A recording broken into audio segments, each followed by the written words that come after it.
যদি ব্যর্থ হই একজন ঘর থেকে বের হতে পারবো না, মনে রাখবেন।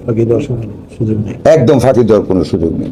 কিছু লোক তো পালাতে পারছে, আমরা কিন্তু তাও পারবো না। বৈষম্য বিরুদ্ধে আন্দোলনের আগে যেই ধ্যান ধারণায়, যেই মেজাজে, যেই আয়েসে বা যেই চিন্তা কল্পনায় আপনাদের চেয়ারে বসে দেশের কাজ করেছেন, you can't repeat it again. Forget that. আপনারা না শুধু, including myself, including our honourable prime minister, ওই দেশ কিন্তু এখন আর নাই। আমরা যদি ভুল করি, আমাদের খেসারত দিতে 17 বছর সময় লাগবে না।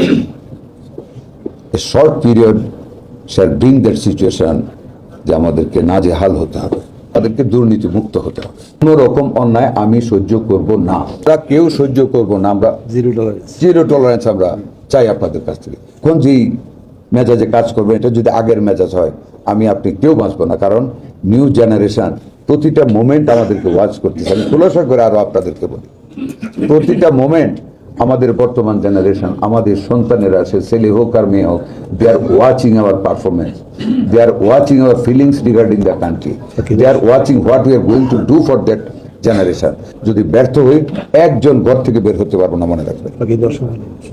একদম ফাঁকি দেওয়ার কোনো সুযোগ নেই। কিছু লোক তো পালাতে পারছে, আমরা কিন্তু তাও পারবো না।